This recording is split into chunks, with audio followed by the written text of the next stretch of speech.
Hello and welcome back to another episode of the Tenerife Pod. This is the bonus episode sponsored by BGR Solutions. I'm Jenny T, your host, with my awesome co-hosts. We have Steve Ballard. Hello. And Chris Elkington. Good afternoon. How are you? Oh, it is afternoon, isn't it? It is. Yeah, good afternoon. I would just like to say this opportunity, happy St. Patrick's Day to you both. To be sure.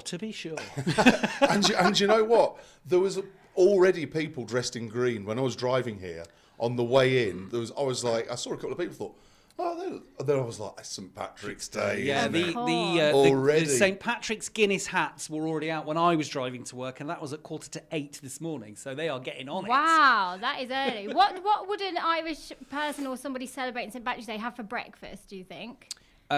Coal cannon. Okay. What, is that an Irish breakfast? I think so. I used to work for a bar called O'Neill's in the UK, and coal cannon mash is like cabbage and mash. That was always on the breakfast menu. Bizarrely. The only thing I really know would be like potatoes and Guinness, but I haven't celebrated with either today so far. There's still time. Sweeping generalisation of the whole of the entire I know, Irish no nation. offence caused, I hope. So we're here with the bonus episode. It is St. Patrick's Day, of course. We've got a few bits and bobs that we want to cover today, so shall we get into it? Yeah. Let's do this. I just want to mention Carnival over the weekend, and obviously Did you go? I did. And you survived? I'm alive. My children are alive. My friends and their kids. We are all alive. Was the fun fair fun? It was actually really fun. It was expensive. Oh, really? Like, most rides are like €5 each. So if you've got 2 kids, you're looking at 10. And then most of the rides, if they're under sort of 7, you have to go on with them. So that you're looking at €15 each for every time you want to go on a ride. Ouch. So it is quite. That we had is to kind of. I remember fun things in the UK. It used to be 50 pence. Right. I mean, we are talking 35 years ago, but I mean, I just feel like if they were like €3, it would you'd probably end up spending more because it would just feel less painful. But every time you just got to wallop down €15 every time you want to go on something. We had to call it a day on some. I was like, Was it busy? Well, I went early doors. My children are a bit younger, so we went on the Saturday where the rides were open a little bit earlier. From sort of, there was some kind of something on the stage at 3. Rides opened at 4, so we did it early. So we didn't really have to queue for anything. So it was getting busy, but we went at a good time, I feel. And I think you went to the parade on Sunday, didn't you? Of course, Was yes. it good? Did you see John there? I didn't. No, it was so busy though. I saw his videos afterwards, so I don't think he was very far away from where we were. We got a good spot. You're going to find this shocking, Steve. Go on. John was moaning about the weather. oh, really? Why? Yeah, apparently, he was too hot. It was. So for weeks he's been moaning about how cold it is. He puts his jeans on to go to the carnival. Now he's moaning it's too hot. To be honest, I did the same. It's not my fault. I ended up looking like a true Brit, like my jeans were rolled up, like, and but it wasn't lovely weather. There was some Brits out in force with burnt chests on display, ready And for the parade. after the burial of the sardine, Indeed. which was last night, that's the end of carnival season. Can somebody just briefly tell me? I've been here a long time, and it may be a bit, I can't think of the word, but ignorant of me. I don't understand what it is, the burial of the sardine. The burial of the sardine dates back to the 19th century. And according to what I've read, it's a symbolic gesture to rid the spirits and the overindulgence of life before you start Lent. So it's sort of celebrate. Right, we've done our indulgence. Now we're going to fast for the days before Easter. I thought Lent started after Pancake Day. You're right. Technically, in a religious sense, it does. But because it's a symbolic gesture of celebration. Yeah. I don't know why it's a sardine either. I've got to say, I don't know why it's a sardine. Of all the animals to pick, it was a small fish. Isn't it also to bring luck to the fishermen for the upcoming season? Yeah, that's. You're acting like you know. Which is I'm why sure it's you're a just... sardine. That would explain it. Yeah, I didn't read that far Well, down. I'll be honest. That's also why they take it out to sea. You see, it's all okay, all that related. makes sense. So there you go, Jen. Well, that's anyway, Carnival done pretty much for another year then. Something I want to touch on that we got into last pod, Steve, I'm coming for you. So if you listened to the last podcast, we were talking about a very important topic, the weather, the Kalima, which has now gone. Has it? I'm just checking out the window. Yeah. And you kind of said, yes, this is going to be the turning point, change in weather for the better. And now I've just read on the Canarian Weekly this morning, yellow weather warnings, there's a storm on the way. What the hell is going on? I'm going to call you Michael Fish of Tenerife. Listen. What I'm going to say, I have to defend myself now because Jen's coming. He's going to say, "Don't shoot the messenger." Well, that's what he's going to say. In some sense, yes, because everything that I was reading forecast-wise was telling me that there is a change and that things are going to get more stable and better. However, we have not one but two storms coming. So the first one, Storm Samuel, is making its way across the Atlantic at the moment. It's going to sweep through the Azores, Madeira, and come to us from sort of the southwest coast. So it will come to us at the bottom of the island. Instead of coming from Africa to the north of the island, it's coming up to the south. So it will affect us. That's going to be for the next couple of days, Wednesday, Thursday. And how badly are we talking it's going to affect us? So it's going to be very high winds. If you've seen the sea today, it's rough. It's really rough. And so rain. again, and rain is forecast because there's a second area of low pressure following right behind Samuel. She's called Therese, and she is going to be bringing plenty of snow on the high grounds on Teide over the weekend. Whereas as well. we always sort of say, down here in the south, yes, there's weather warnings. It's going to be a bit windy, bit cloudy, bit of, rough seas. The rain is forecast and predicted to hit the south this time. Yes. So we should be looking for some cooler temperatures and some rain. Now, get the washing in. They are Get saying your all washing through the weekend. Yes. Which is interesting because there's a few things on this weekend. There is a few things happening this weekend. I want to talk to you, Steve, about one of them because I know you're heavily involved, and apparently I'm going to get involved as well. Absolutely. Let's do this. We are talking Estrella's Got She's liking Talent. that stinger today, I isn't she? know. Although when we did the weather one, the stinger sounded really sinister because she was coming at me. Now it sounds quite jolly, so I'm all right with it. Estrella's Got Talent is the Estrella's dance theatre school on the island, and the kids are performing, and it's all for charity. It's going to be for Helping Hands, I believe. That's correct. Yes. And the event is at the... Well, go on, I'll let you take over because you're a teacher at Estrella. So That's tell correct. us about it. Yes. So we've got the students are basically, we call it Estrella's Got Talent. It is a talent show for our kids to demonstrate what they've been learning throughout the year and the things that they've been doing. So you've got all sorts of things ranging from solo singers. We've got the tap dancing class. We've got groups, duos doing all kinds of musical theatre performances, pop songs, that kind of thing, just to, like I said, to demonstrate what they're doing. And we have some judges, of which you have been roped in to be one of them. Well, I love how I got asked, actually. So my children have started at Estrella's recently, and there was a bit of uncertainty whether they were going to be in the Estrella's Got Talent thing. So I'd message Mo to say, just check in. What's the deal? Do I need to get tickets? And she was like, well, yes, your kids are going to be in it, but also you don't need a ticket because Steve was meant to ask you. You're actually judging? I was like, oh, am I? Okay, Hang on. Isn't that a bit biased? Like, not being funny, I don't know if you know this. I don't know if Steve's mentioned it before. He works at the Winchester. But but you're going to be judging your own children in a talent contest. Technically, they're not. I don't. No, yeah. because we also have the theatre school groups will be performing like a group. Okay. It's More of a kind of like showcase. Strictly, where the professionals do a group dance. It's Right. like, so they'll be interspersed with the act who are performing for votes. There'll be the groups who are doing little bits and pieces. So Jen's kids will be doing some of the show that's upcoming. They'll be doing a few scenes Because from that. you do realise, Jen, that if you do end up having to judge your own children, judges' rules, which has happened all the way through, I've done it before, and also in Tenerife Loves Karaoke, judges' rules are if you're related to somebody within the competition, you have to be the harshest with them over seriously, war, yeah. over everyone. Ask Tracy. I can Tracy had to do the understand. same with her Yeah, kids as well. I can So that understand. means that you'd have to tell your kids, no, you are no good, must try harder. Can you do that?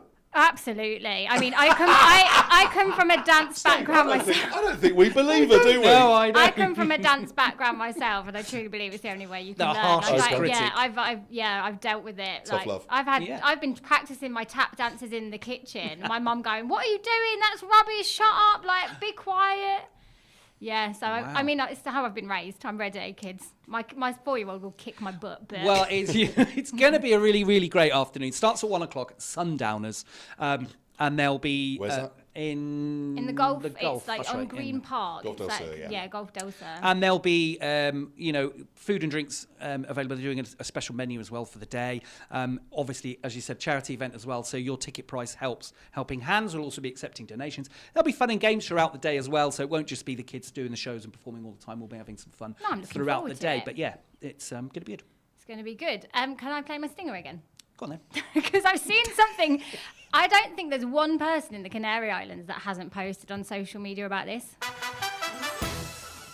The seaplanes. I don't know if anybody has seen a seaplane going over without talking about it or mentioning it. I saw it when we were at the Carnival, actually, and I was like to my friend who works at the airport, I was like, what's this going on? And she sort of said, I think it's some kind of training. But then I've seen loads of different things online. What the heck was going on with the seaplanes? This is really funny because all of the tourist forums, and I mean all of them, from Los Cristianos to Costa Rica, all of them going, what on earth is going on? What's happening with these planes? They're flying awfully low. And as it turns out, it is a training exercise. I like that they did it on the weekend where there was going to be the most amount of people seeing them, which is brilliant because they are heroic. If you've ever seen the videos of, is it the 43rd Squadron, I think they're called? Yeah, they're the 43rd Squadron from the Spanish Air Force, which actually is called the Spanish Air and Space Force. Yes! How cool's that? My God! That's what it's officially Defending called. Spain from aliens. Yep, and they are they've come from mainland Spain. They're based at Gando Air Base, which is the Royal Air Force Air Base in Gran Canaria, and they're carrying out training exercises across all the islands. Now, we don't actually have seaplanes based here in Tenerife. And obviously, as far as forest fires are concerned, we're the ones who need them the most. Obviously, following the big fire in 2023, which lasted for 2 months, believe it or not. And they are here training. They do every year. They train every year. But the meteorologists are saying that the conditions for this summer look again as though they're going to be prime for wildfires. Now, it's called the 330s. That's right, yeah. Yeah? I don't know if you know this, Jen. I know nothing. Right, it's called the 330s, and basically it's when temperatures are in above 30 degrees. It's when you have winds of more than 30 kilometres an hour, because that can spread the fire, and humidity of 30%. And those are the prime conditions. So otherwise, it's very dry, less than 30%. So those are the prime conditions for fires. That's when all the warnings, and this is where the planes. Now, we've got the helicopters based here, and obviously we've got Brifor, which is the Forestal Fire Brigade and all the other emergency services.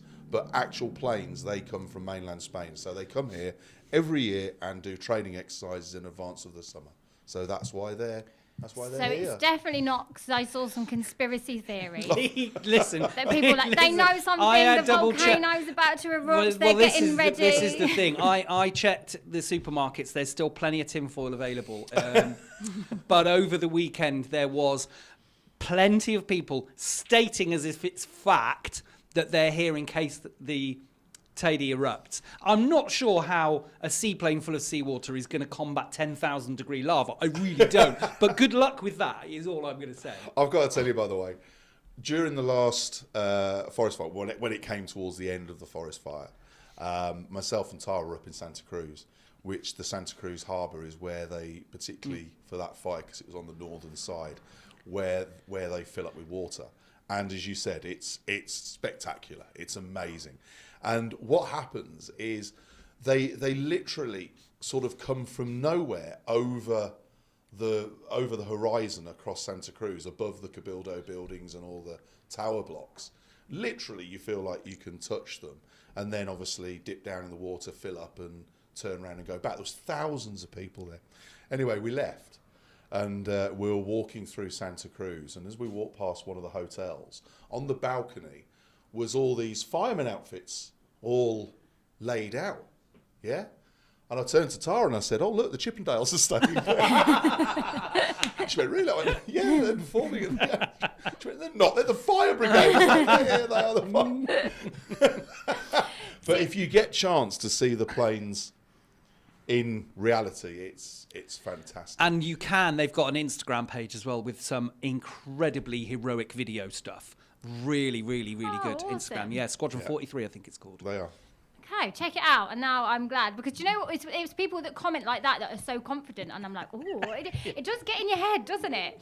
Something else that I want to touch on because we like to talk about the news, especially the news in the Canary Islands, but we've made the Sun this week. Did you see the headline in the Sun? I don't read it. I'm going for my stinger. I've got it up on the screen, actually. Can I read you the headline, guys? Yeah, and then you can have your No, say. as dramatically as possible. Okay, on the Sun. Fears for Spanish island holidays as Iran crisis to fuel huge price hikes on everything from hotels to beer. Not the beer. They're coming for the beer. They're coming for the beer. They're coming for your beer. What are you going to do? Are we now saying that €1.50 pints are a thing of the past? Well, you know, if prices are going to go up by 15%, we know that prices are going to go up by 15% for transport. They've already said that's happening. Yeah. Well, that means your 150 pints going to go up 22.5 Wow. to 172, maybe 175 rounded up. Wow. How much are they? How much is a pint in England these days? Can anyone About tell me? £6. Yeah, Cheapest, about I £6. think so. Yeah. So, you know, so it's still quite reasonable. But interestingly, I don't know if you know this, Jen, but there has been a serious thing about petrol prices going up, and they already have gone up. Now, do you remember during COVID when there was subsidies per litre, yeah? That is already in place in all of the islands except Tenerife and Gran Canaria. Ooh. So Lanzarote, and they have done for over a year. Wow. Lanzarote, Fuerteventura, and it's for the cost of living, and the smaller islands, and it's anywhere between 5 and 25 cents a litre, depending on the island. Now, the reason for that is petrol is more expensive in the smaller islands because they buy less. Oh, okay. And they have extra travel charges to get it to the other islands Right. because obviously it comes into Tenerife, comes into Gran Canaria. That makes sense. So the cheapest petrol is normally on these islands. Right.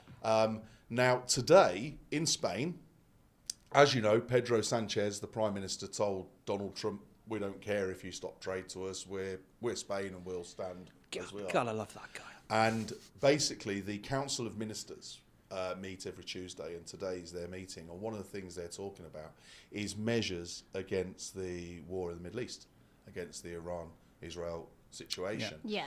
And they are looking at things like protection against eviction, protection of people's jobs. So the ERTI, which is like the furlough in England, will be brought back into play which is 6 years ago since we Of course.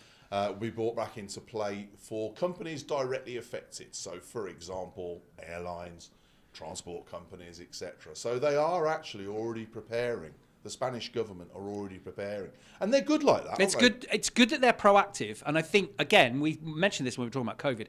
Is the lessons that we learned previously from how things like that, how wars and how viruses can affect global business. It's not just in China where it happens, or with the war in Iran. That has a knock-on effect to businesses who provide those things. So, you know, fuel businesses and, like as Chris said, travel businesses, they're going to get affected. Well, I mean... And beer.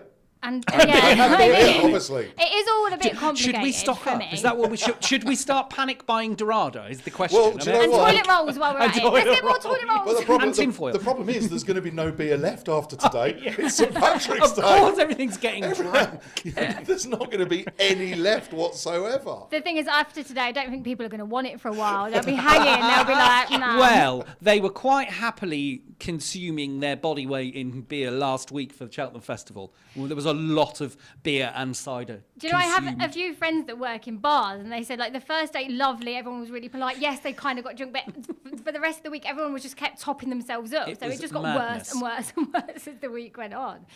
Okay, that's good to know. Thanks for clearing that up. Well, you can allay your fears, and also we can urge you not to take too much notice of sensational headlines from the red top rags, is all I'm going to say. You do like these papers, don't you? You like them, don't you? No, I really genuinely don't, but in particular the one that you mentioned, but that's for other reasons. But yeah, no, I don't think they provide anything. The clickbait, oh my God, even the Daily Mail are up for that. Clickbait Well, they got stuff, to put giving food you... on the table and a roof over their kids' heads. Let me mention the other one then, not just the war in Iran. So have you ever heard of the Fodor list? The what? The Fodor list. No. Okay, so what it is essentially it's a company that does lots of different kind of surveys for environmental reasons, and it has a list that it puts out every year of countries that you should avoid because mass tourism is damaging the environment and the infrastructure of natural things. So the Canary Islands, particularly Tenerife, has made that list of places that is being damaged by over-tourism. What areas are they saying are affected particularly? What's the reason? The reason is things... Is it Teide? Is it Masca? Is it that sort of thing? Yes. So it's all of the natural park areas that are being tourists or overpopulated with tourists that are causing damage to local wildlife. So flora and fauna are being damaged by vehicles and things like that. So the list is to say you shouldn't go because too many tourists is damaging the local So it's environment. nothing to do with safety or none war of that. It is anything like that? It is not, as some people have quoted, a no-fly list. People were even screenshotting the Foreign and Commonwealth Office. They have a page on there with advice against travel. So, for example, if you're planning on going to Iran, why you would, I don't know. But that is on that FCO list that says do not go there. Dubai is on there at the moment and some of the Middle East because of this. But this FODOR list is completely different. This is like your tourism could damage the environment. So we would say don't necessarily book a holiday there. However, the sensationalist newspapers have got on there saying don't go, it's on the no-fly list. And it's not. Or don't go because the beer's got really expensive. expensive. It's really expensive compared to your £6 pint of Madry. We don't drink Madry in Stay Spain. at home. Yeah. Wow. Yeah, I think maybe we should put it out there. Can anybody find the cheapest pint in Tenerife today before the next pod? Yeah, let us know. Leave a comment and tell us, did it break the bank or not? But on a serious note, also, I mean, this is why places like Masca, Anaga, and also Mount Teide, they are looking at controlling access to these places because obviously they are getting, I mean, you worked in Lanzarote, Steve, yes, and obviously the Timanfaya National Park there only has access, I think, by coach. That's correct, yeah. So you can't get near it with your car.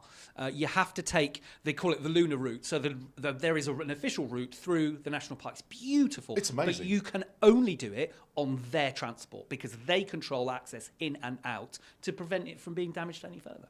And what it also means is that people are actually going there. They're also learning about it, but you haven't got... It's not necessarily the number of... It's where people are parking. Mm-hmm. This is the problem. It's everyone parking up on the verges, just ignoring the natural environment. Absolutely. And also, it's illegal. It's illegal to actually take volcanic rock, lava rock, from the mountain. It's actually theft. So, and that's not just here. That's in Lanzarote as well. Yeah. So, this is why it's happening, and this is why it's on the list. It's nothing to do with anything else. It's not but dangerous. obviously the papers want to say, oh no, you don't want to go there. It's almost like they want you to stay in the UK.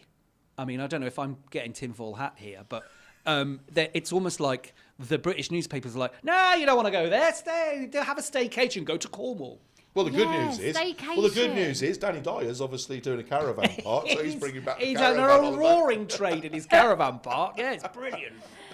Well, thank you for clearing that up, guys. That's all I've got that I want to really chat about today. Have you got anything else you want to bring? Yes, I just want to mention quickly, there is a breaking news story this morning which has just gone on the Canarian Weekly.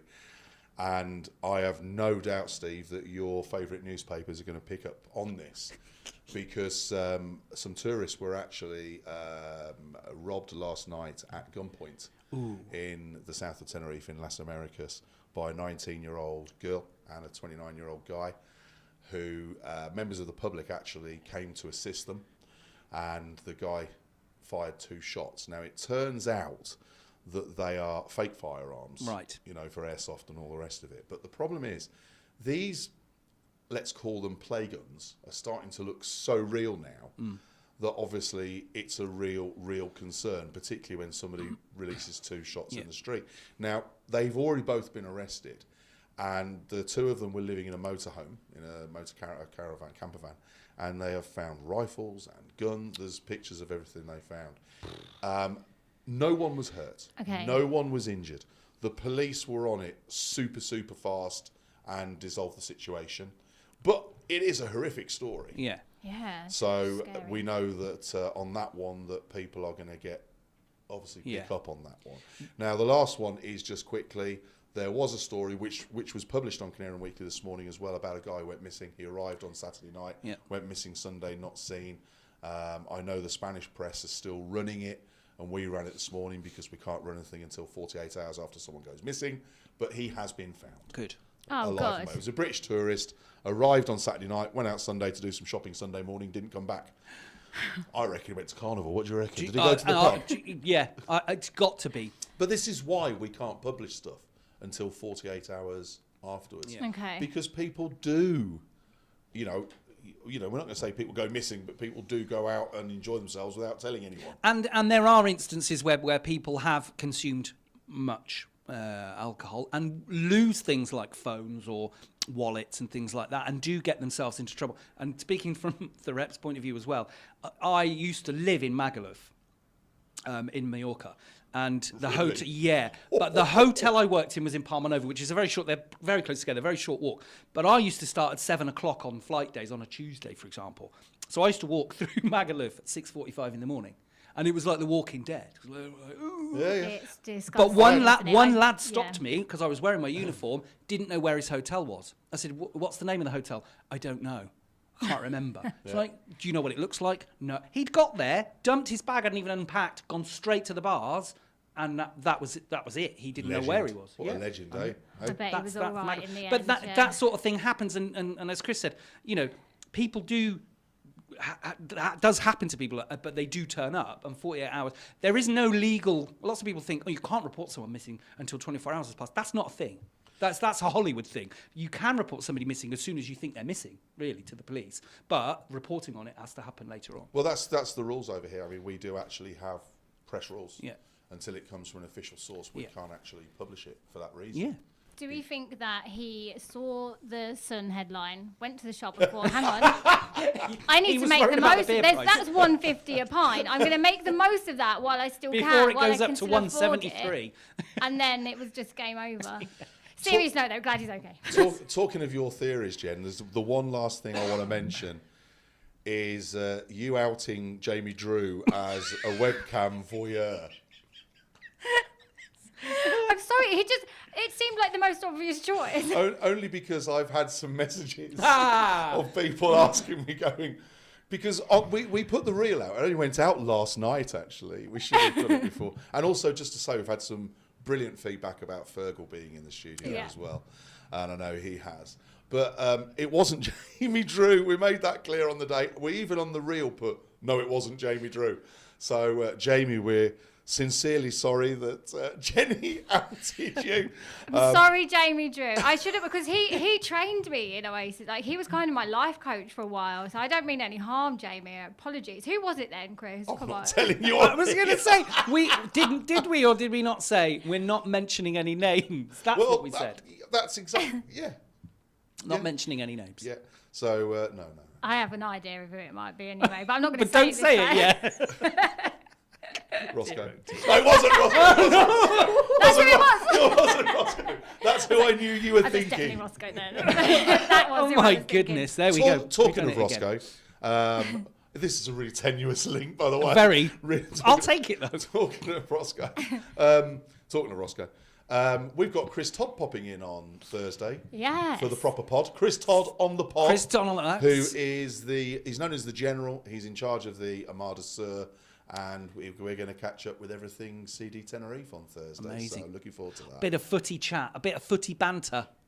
I'll leave you boys to that, I think, on that one, unless you want me to chip in with some conspiracy theories and if you've got any. What about football? I mean, I could try. I'll try and bring what I can to the table, but it's not going to be a lot, I'll be honest. But yes, that will be on Thursday. That is the next episode of the Tenerife Pod with BGR Solutions. Thanks for joining us today. And subscribe, do your thing. You know what to do.